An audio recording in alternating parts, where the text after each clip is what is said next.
Hey, what's up guys, Info7 here, and in this video I'm going to be going back to my FNAF Fazbear Frights book tier list, or story tier list, and I'm going to be ranking the stories of Friendly Face. Now, I'm just going to say now, there will be spoilers in this video. If you don't want spoilers, click off the video now, or you can go read the book, watch my summaries, watch Ozone's audiobook or whatever, or you could just keep watching if you don't care, or if you've read the book or watched my summary or watched Ozone's audiobooks already, then you can just keep watching, I guess. So yeah, I'm just going to start off with Friendly Face, obviously. And okay, so in Friendly Face, the main character is Edward, and he has a friend named Jack. And one day, like on their way home from school, they find this cat, and Jack is like really weird, but like he's kind of smart too, and he's able to realize that the cat didn't have an owner, or at least he'd been out there for a long time, and so he adopts it. He names him Faraday, and then yeah, everything's going well. Both Jack and Edward love Faraday, but one day Faraday goes out and chases a butterfly, and yeah, the butterfly flies into the street. Faraday follows it onto the street. Jack runs after Faraday, and then a garbage truck comes by and hits them and kills them all. Actually, I'm not sure if it kills the butterfly. It's never said. But yeah, so that happens, and then Edward's like, after school's over, and he's like grieving and stuff, but then he sees this ad on TV. It's just like, give the DNA of your deceased pet, and we will make a animatronic version of it that will follow you around forever. And then Edward's like, huh, I want that. And then so he did it, and then by the time school had already started again, he got the cat. He got a Faraday thingy, a Faraday animatronic that would apparently follow him around forever. He got a Faraday Friendly Face, that's what they're called, and that's what the story's called. But then he realizes that he accidentally didn't give them Faraday's hair. They gave them Jack's hair, because Jack and Faraday have similar hair color, if not like the same. So yeah, it was basically an animatronic cat that had Jack's face. And so he sees it everywhere. He's trying to avoid it. And yeah, he keeps seeing it everywhere. And then one day on his walk home from school, he saw it behind him, and it was like chasing him. He was trying to get away, and then eventually he accidentally runs into the road, and then he gets hit by a truck too and dies. And then the cat's just like, all right, you're gonna get up soon? I want to keep playing. And yeah, that's basically what happens. So, Friendly Face. Already, this is a great story. I wouldn't say it's S tier, and I'm not sure if I'd put it in A tier. I don't know why I have these named. You know what? I'm gonna change that. Alright, there we go. Yeah, where should I put Friendly Face? It's either gonna go top of B tier, or bottom of A tier. And I don't know where to put it. I think I'm gonna put it top of B tier, but I might change it afterwards. Oh, you know, something else I didn't do. I didn't change around the thing. I'm gonna change that actually now. So what we found, I think I'm gonna move down a little bit, and the real Jake I'm gonna move up, ahead of Blackbird, ahead of Epilogue 7. Yeah, I think I'd put that right there. I'm keeping In the Flesh there. It will never be moved. In the Flesh is a great story. Try to change my mind, you will fail. Anyway, Jump for Tickets, I think I'm gonna move up as well. Is it better than Bunny Call? I actually like Bunny Call. I don't know why people don't. But yeah, Jump for Tickets I'm going to put there. I don't think it's better than Into the Pit. But yeah. The Cliffs, I feel like I kind of want to move it down a little bit, but not too much. I'll just move it down in C tier. To Be Beautiful, keep that there. 1:35 a.m. I'll keep there. Sergio's Lucky Day. He Told Me Everything Coming Home. I'm going to move He Told Me Everything down to Horrible. Like, over time, I've started liking it less and less. But yeah. Also, Hide and Seek, I'm going to move down to bottom of B tier, actually, I think. Yeah. So yeah, Friendly Face is going top of B tier. I might change that around a little bit later, but we'll see. Sea Bonnies. Okay. I'm just going to say right now, this story is it S tier? It's either bottom of S tier or top of A tier. I don't know where to put it. It's better than what we found. Is it better than Blackbird? I'm gonna put Sea Bonnies in S tier. I don't want to move Blackbird down to top of A tier. And actually below what we found. Yeah. Whoops. What did I just do? No. Okay. And Epilogue 7 I'm also going to move a little bit down just because... Well, you'll see. So, Sea Bonnies is S tier. Sea Bonnies is great. It's like in the flesh, but better. Okay, not better. In the flesh, but slightly worse, but still amazing. Basically, the main character of Sea Bonnies is Mott. His little brother Rory won Sea Bonnies at Freddy Fazbear Pizza one day, and so he is like, yeah, he brought them home, but when they hatch, they don't look right, and Mott's like, what the hell is that? And then the Sea Bonnies are just like, is there something wrong? Like, they always just like go up to the tank and they just stare at Mott, and he always hears them like whispering to him or whatever. And one day he's just like, enough is enough. I'm getting rid of these. So he flushes them all down the toilet. And then that night, he has a nightmare, like, where he sees Sea Bonnies in his cereal.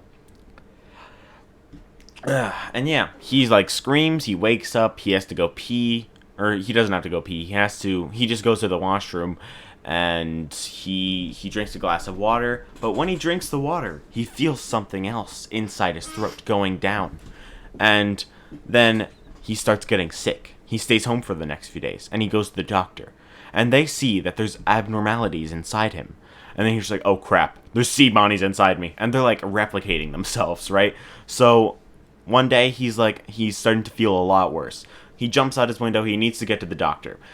On his way there, he keeps like rubbing himself, or like he scratches his arm because it's itchy, and he literally tears off a piece of his arm. And he sees Sea Bonnies underneath. And then when he leaves, like he keeps scratching it, and he accidentally scratches so hard that like rips off. Sea Bonnies come out, and then they launch out. They follow him back, reattach. On his way there, by the time he's gotten there, he's already completely made of Sea Bonnies. And then the story ends where he's turned purple. Turn purple. What does that remind you of? Anyway, yeah, he turns purple, and he's weird now. He's like, it's a beautiful day, even though it's literally pouring outside. And then yeah, he just walks away, and yeah, that's the end of the story. So yeah, Sea Bonnies is an S tier story. That's all I have to say. Okay, Together Forever. Together Forever is a weird one. I don't know whether I like it better than Friendly Face or not. I think I do. I'm just gonna put it in A tier. Above Epilogue 8, above Lonely Freddy, above the Breaking Wheel. Actually, I'm gonna move the Breaking Wheel down too. Above Count the Ways, below Room for One More. Yeah, that works. So yeah, Together Forever, I'm gonna move above Lonely Freddy. Should it go above Bunny Call? I think so. And above Jump for Tickets, I think. Into the Pit, yeah. Yeah, I think I'm gonna put it there. I actually really do like this story. Oh yeah, I forgot. It's a little bit weird. Yeah, this is the top of A tier. This is the top of B tier, even though it's lower down. Whatever, ignore that. Anyway, so in Together Forever, there's these two girls. One of them is Jessica. She's going to be the homecoming queen, and her best friend Brittany, and she's going to be the homecoming princess. And there's like these two girls that have really been annoying her. Basically, they're 8th graders, but they're only there because like there was something that happened. I forgot what it was. I think it like, I don't know, did it burn down? I don't know. Something happened at their high school, or at their elementary school, their middle school, whatever it was. So their junior high school, I guess. I think it was, yeah. And yeah, they have to go to the actual high school, and Brittany and Jessica are like, what the hell? They're allowed to go to the thingy, to the homecoming. And then they're just like, no. Can't let that happen. No. And then, why am I like this today? Anyway, yeah, they're just like, we need to figure out a way to stop this. And then they go to robotics class, and they have like this animatronic that they need to reprogram. And then they're just like, all right, let's reprogram this thing. And then they realize, like, they have, like, this pig one. It's, like, called Rosie Pork Chop. But we find out that that's Rosie is actually a Springlock suit. So they're just like, we should trap those girls, Mindy and Cindy are their names. We should trap Mindy and Cindy inside here and make them serve us. And yeah, they do it. But they accidentally flip the code. So when they turn Rosie on, they capture Brittany. And then Jessica, like, is desperately trying to turn it off. Like, it's like Rosie shoves Brittany inside her stomach. Kind of like Circus Baby, I guess. That's kind of what it reminded me of. But yeah, shoves Brittany inside her stomach. And then the hatch closes. She's trapped in there. And then Jessica's like, all right, which button is it to open this thing and let her out? And then she accidentally flips the switch because she can't see what she's doing. She's like, oh, accidentally put it on animatronic mode and off suit mode. Then she like flicks it back as if nothing's wrong. And then she manages to open up the suit, and she sees that Brittany's dead because she got spring locked. She turned it to animatronic mode while it was on suit mode, and somebody was inside. Jessica, you idiot. If only you knew. Yeah. So then Brittany is just like, she's dead. And then Rosie pulls Jessica in, and nobody's there. So she's like, help me, and nobody's there to help. So yeah, she's brought in, she's put inside, and then she's like, oh, those are Brittany's remains. Great, yay. And then somebody flicks a switch. So, we don't know who. Just somebody flicks a switch. And it turns into animatronic mode. So both Jessica and Brittany were spring-locked inside the same suit, and then they both possess it together. And yeah, we know they possess it together because we hear Brittany's voice before Jessica dies. And afterwards, the next day, Mindy and Cindy come to school.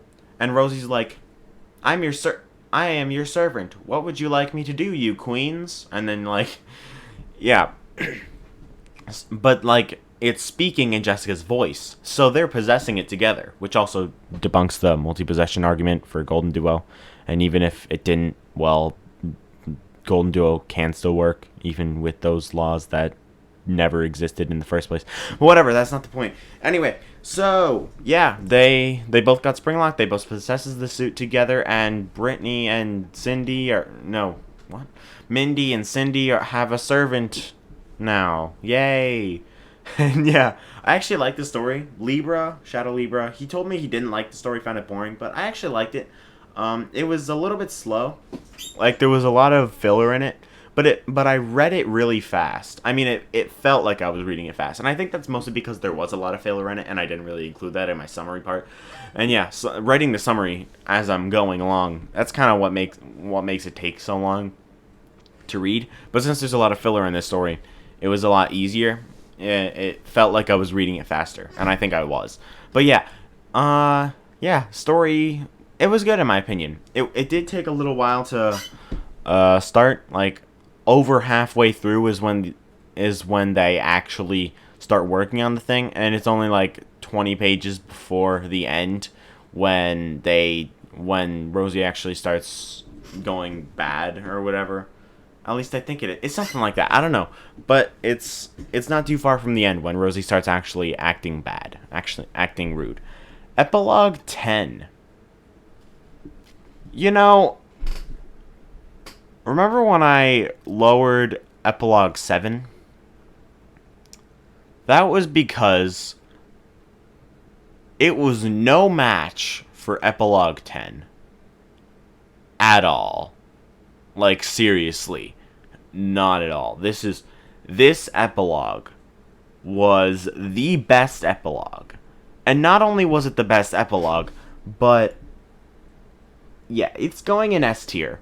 But not only that, it's going above Sea Bonnie's. It's going above The Real Jake. It's going above The Man in Room 1280, and it's going above In the Flesh. The third best story in the Fazbear Frights books was the second last epilogue. Yeah. So the epilogue's pretty simple. I'm not really going to go into an in-depth summary like I've done for the other three stories just now. But basically, Larson Larson's coworker, Chansey, he's good with tracking stuff down, so he's like, yo, go to this place. And, like, yeah, he goes to that place. But what a coincidence. The Stitch Wraith, Jake, he's like, yo, Renelle, I'm going to take you home now. I'm going to take you back to your house and reunite you with your dad. She's like, alright. And then they go. And then, yeah, then Larson walks in while they're there. And, yeah, then, like, Larson's like, he's like, wait, that's, who? He's so confused. And, like, Eleanor, and then Renelle, because she's Eleanor, she's like, hi, and then, like, Larson just falls over. And, like, he gets visions and stuff. More visions from the ball pit. But they weren't of Into the Pit. They weren't of, like, the 1985 stuff. Instead, they were from a bunch of the previous stories. There was Blackbird, Out of Stock, 1:35 a.m., Step Closer, The Man in Room 180. I think that was it. I could be missing one. Let me know in the comments if I'm missing one. I think that's all of them, though. And yeah, he gets visions of all those stories, and he finds out that Eleanor is the cause of all of them. And yeah, that's pretty much it. Then Jake, after that, we cut back to Jake, and then it's like, he's like, Renelle is actually Eleanor? And Renelle's dad is like, yo, I do remnant stuff. And then Renelle's just like she's changed into a girl with curly black hair because that's who the real Renelle is. That's what the real Renelle looked like. And that kind of makes me think that it has some connection to Andrew. And that's not the only thing that makes me think it's a connection to Andrew. That's like saying... What is that like saying? I don't know. But yeah, it's possible that Renelle is actually Andrew, but that's a different theory. I might do another video on that. Like, talking about, like, just the whole epilogue as a whole. Because there was a lot of stuff in that epilogue, man. But yeah, yeah, Jake is like, he's angry. So he charges at Eleanor, like, then, like, she's stabbed, but not by Jake, because Jake's doesn't have any blood on him. So he's like, did she stab herself? But yeah, Renelle's dad, like the real Renelle's dad, he pulls out a freaking gun. He's just like, hey, Stitch Wraith. And then, like, one of the bullets hits his, like, the fetch battery pack that's powering him. So he can't move. He's knocked onto the ground and he can't move. And yeah, that's pretty much where it ends. Where Eleanor is hooked up to get Remnant inside her to heal her. And then she gets up, she's like, yo, I'm not Renelle, bitch. Renelle's dad, he's like... Anyways, guys, I hope you all enjoyed this video. If you did, please like and subscribe. And yeah, let me know how you would rank these stories, in your opinion. I ranked them Epilogue 10, then Epilogue 10, Sea Bonnies, Together Forever, then Friendly Face. I actually am going to move it up to A tier. Friendly Face. But yeah, Epilogue 10, Sea Bonnies, Together Forever, Friendly Face. That's my order. That's my ranking for the stories in this book. Let me know your rankings in the comments down below. And yeah, I'll see you all in the next video. And yeah, leave a like if you enjoyed, subscribe if you haven't already. And yeah, see you guys in the next video. Impulse7 out, and peace. I don't know what I just did. Peace.